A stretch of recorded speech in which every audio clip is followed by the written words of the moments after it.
기도하려고 앉았는데 아무 말도 나오지 않을 때가 있습니다. 하나님을 향한 마음은 여전한데 입술이 움직이지 않습니다. 가슴은 답답하고 머리는 복잡한데 어떤 말도 하나님께 드려지지 않습니다. 그런 순간엔 기도가 아니라 그냥 한숨만 나옵니다. 어쩌면 지금 이 영상을 보고 있는 당신도 그런 시간 한가운데에 있을지도 모르겠습니다. 우리는 모두 그런 때를 겪습니다. 예전에는 눈물로 기도했던 내가 지금은 눈조차 감기지 않습니다.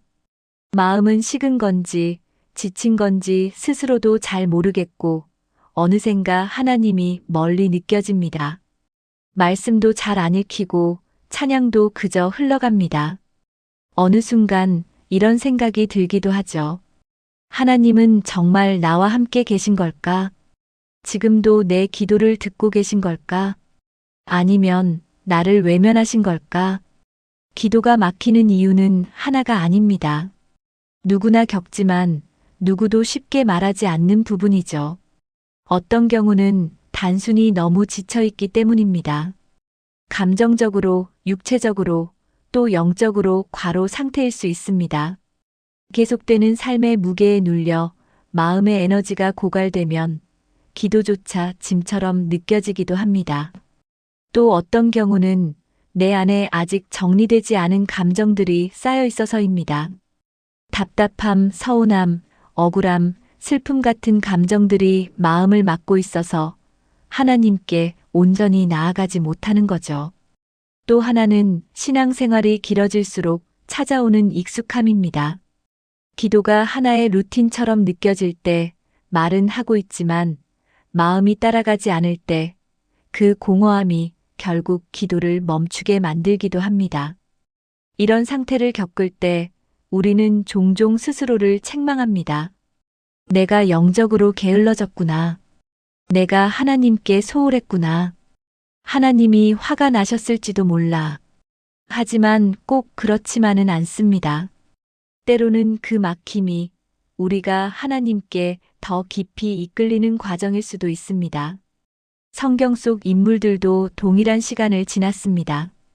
욥은 극심한 고난 속에서 하나님께 수없이 부르짖었습니다. 하지만 한동안 하나님은 아무 말씀도 하지 않으셨죠. 친구들은 욥을 정죄했고 아내는 하나님을 원망하라고 했지만 욥은 끝까지 하나님께 질문하고 또 기다렸습니다. 결국 하나님은 그 침묵을 깨고 욥에게 응답하셨습니다.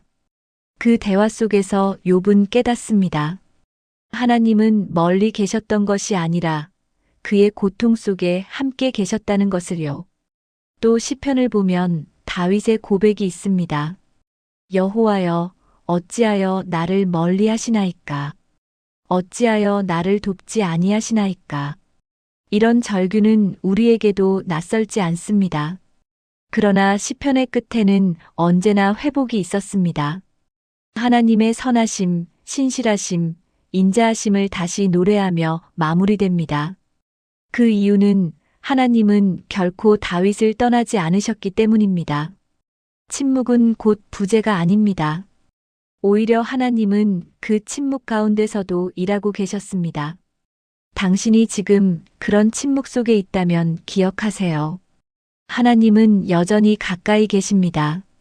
기도가 되지 않는다고 해서 당신의 신앙이 끝난 것이 아닙니다. 오히려 하나님은 말 없는 그 시간을 통해 우리를 다시 부르고 계시는지도 모릅니다. 기도는 반드시 말을 해야만 하는 것이 아닙니다.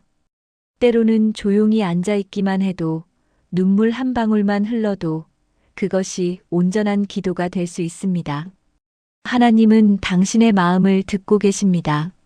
말보다 마음을 먼저 보시는 분입니다. 우리가 침묵할 때에도 하나님은 말씀하시고 우리가 무너질 때에도 하나님은 곁에 서 계십니다.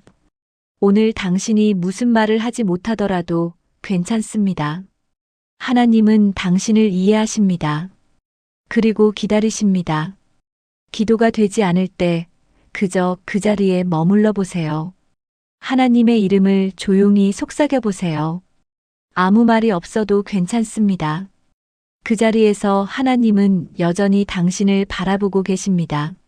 하나님은 침묵 중에도 일하십니다. 그리고 당신의 기도는 지금도 하늘에 닿고 있습니다.